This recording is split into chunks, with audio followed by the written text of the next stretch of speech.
26 अगस्त 2024 के दिन यहां पर सोमवार को श्री कृष्ण जन्माष्टमी पड़ रही है। इसीलिए दोस्तों, इस दिन का महत्व बहुत ही ज्यादा बड़ा होता है, क्योंकि यह जन्माष्टमी सोमवार के दिन पड़ रही है और इस दिन 7 चने की दाल और धनिये वाला उपाय आप लोगों को जरूर करना चाहिए, जो कि पंडित जी ने अपनी अभी की शिव महापुराण की कथा में ही बताया हुआ है। तो दोस्तों, इस उपाय को आपको कैसे करना है, कब करना है, कहां पर करना है और उपाय को कर समय आपको किन किन बातों का ध्यान रखना है, यह सारी जानकारी हम आपको इस वीडियो में देंगे।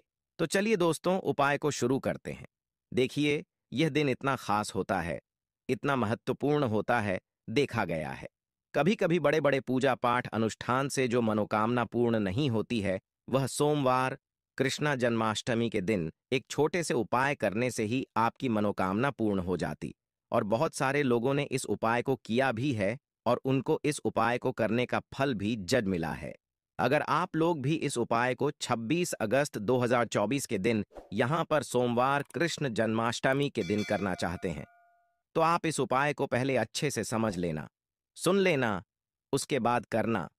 आपको इस उपाय का फल जरूर मिलेगा।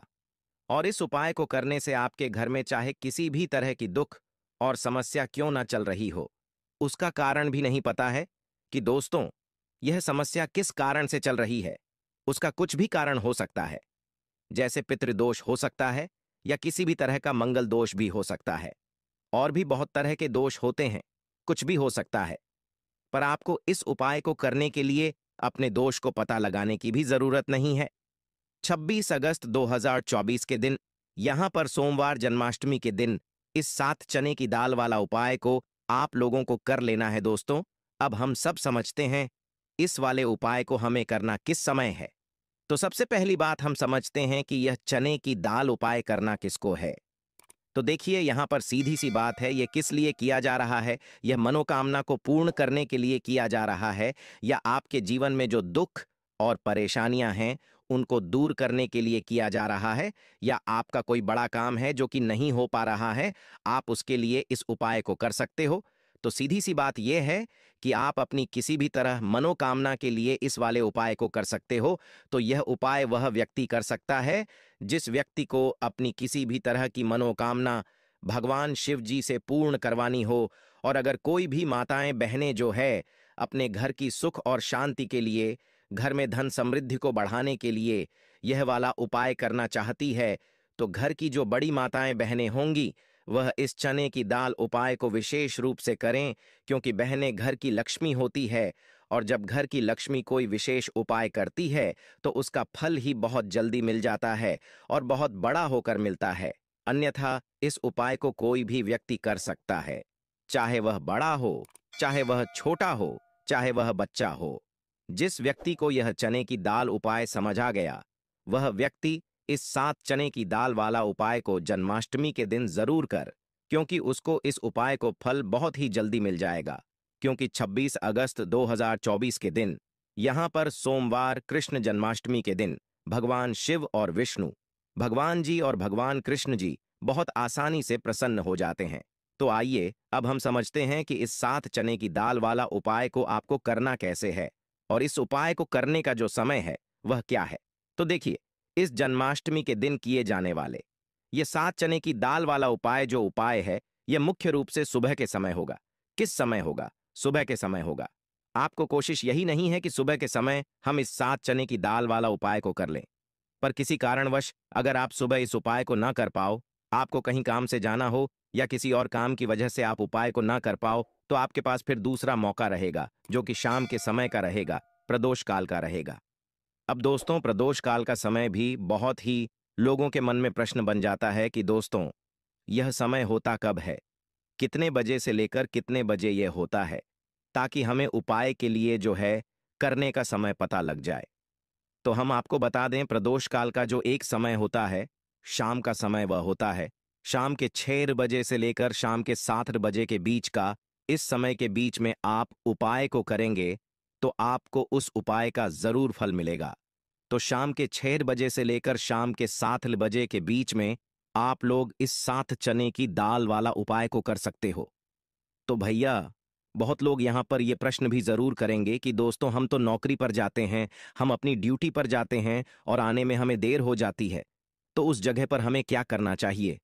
तो देखिए, उन लोगों को भी टेंशन लेने की जरूरत नहीं है। अगर आप लोग इस उपाय को शाम के समय प्रदोष काल में कर रहे हैं और अगर आप आने में देरी भी हो जाती है, आपको आने में 7 बजे तक आप नहीं पहुंच पाते हो, तो दोस्तों आप 7 या रात 8 बजे तक भी अगर उपाय को करोगे तो भी चल, और अगर इससे भी थोड़ा देर हो जाती है तो भी आप उपाय को कर सकते हो, क्योंकि 26 अगस्त 2024 सोमवार अष्टमी का दिन है।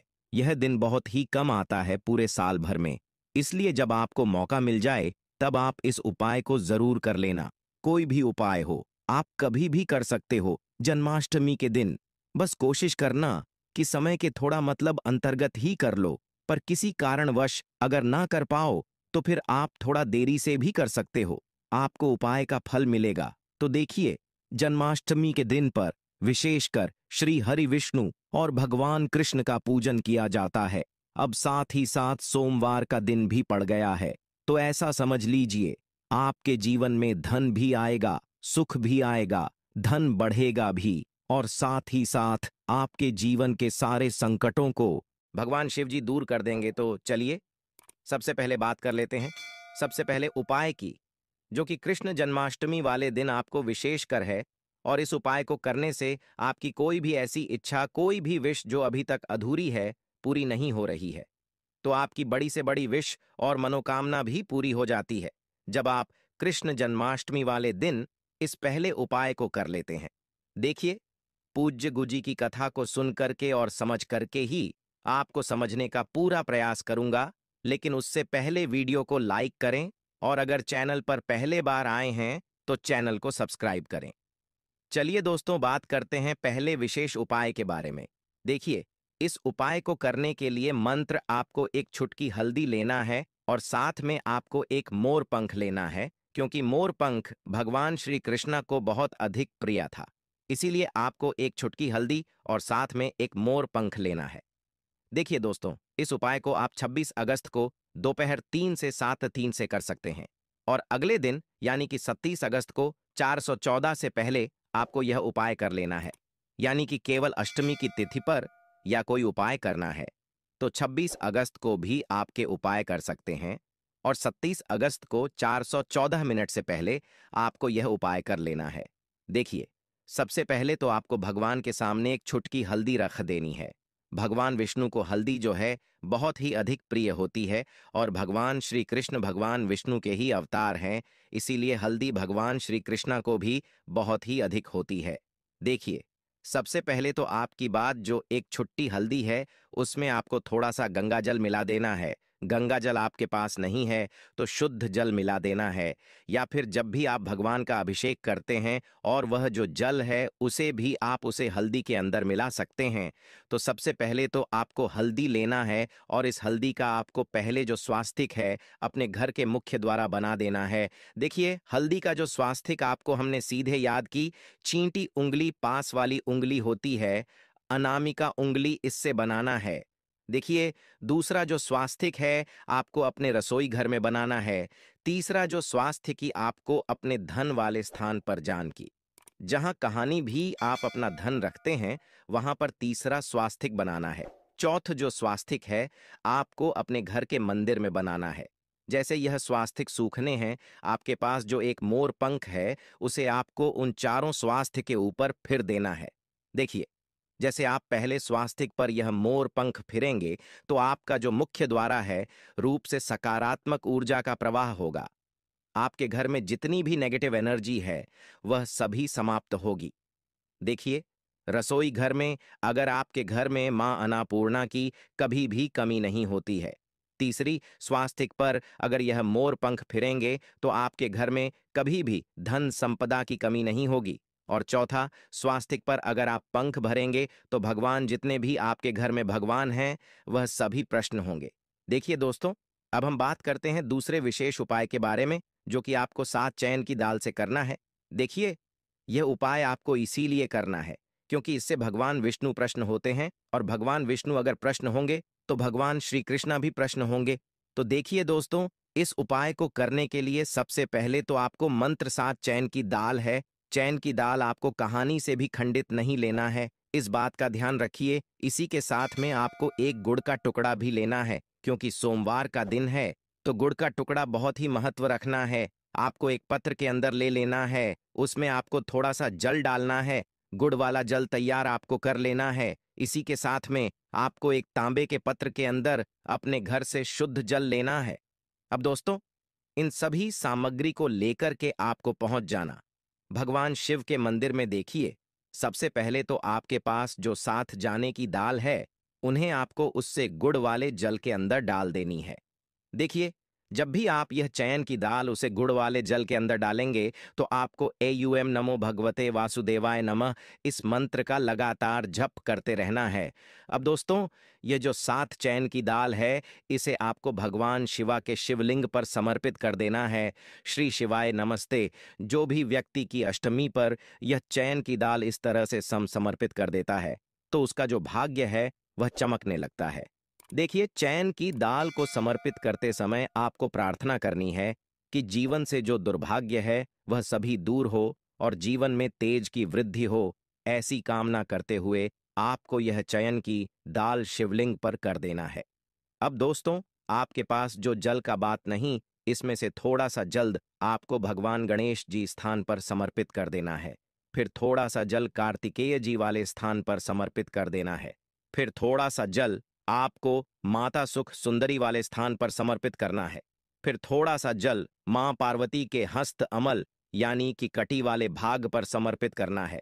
और अंत में जो पूरा जल है उसे आपको भगवान शिवा के शिवलिंग पर श्री शिवाय नमस्ते भी हम इस मंत्र का जप करते हुए समर्पित कर देना है। तो दोस्तों, बस इतना सा करना है आपको सोमवार की इस कृष्णा जन्माष्टमी पर। देखिए दोस्तों, अब हम बात करते हैं तीसरी विशेष उपाय के बारे में। देखिए, इस उपाय के मध्य से आपका जो मान सम्मान है वह बढ़ाने लगेगा। साथ ही साथ भगवान श्री कृष्ण की कृपा प्राप्त करने वाला यह चमत्कारी उपाय को करने के लिए सबसे पहले तो आपको मंत्र तुलसी जी की दांडी लेना है। देखिए, तुलसी जी की दांडी आपको किस तरह से लेना है। आप सभी के घर में तुलसी जी का गमला है या फिर तुलसी माता का पौधा है। अगर उसमें से कुछ भाग सूख जाता है और उसकी दांडियां हैं वह नीचे गिरी हुई रहती है, यानी कि जो भी दांडी तुलसी जी की सूख जाती है और नीचे गिर जाती है, उन्हें आपको उठा लेना है। आपको एक विशेष बात ध्यान रखती है कि तुलसी जी की दांडी आपको तोड़ना नहीं है। जो भी दांडी आपको नीचे नजर आई है, छोटी या फिर बड़ी, उन्हें आपको ले लेना है। अब दोस्तों, इससे तुलसी जी की दांडी को आपको किसी भी पत्थर पर अच्छे से गिलेना है और एक चंदन के रूप में आपको इससे दांडी को तैयार कर लेना। देखिए, तुलसी जी की दांडी का चंदन इससे ही हरि चंदन के नाम से जाना जाता है। अब दोस्तों, इस चंदन को आपको आपके स्नान वाले जल में आपको मिला लेना है और इससे जल्द से आपको स्नान करना है। देखिए, अगर चंदन आप तैयार नहीं कर सकते हैं तो आपको क्या करना है कि तुलसी जी की जो सूखी हुई डांडियां अपने ली थीं, उसे आपको जल के ऊपर से 7 बार घुमा देना है और इस जल को स्नान कर लेना है। जो भी व्यक्ति इसी तरह से जन्माष्टमी के दिन कर लेट है, उसके जीवन से सारे दुखों का अंत हो जाता है और सारे संकट ऐसे ही दूर होने गए जाते हैं।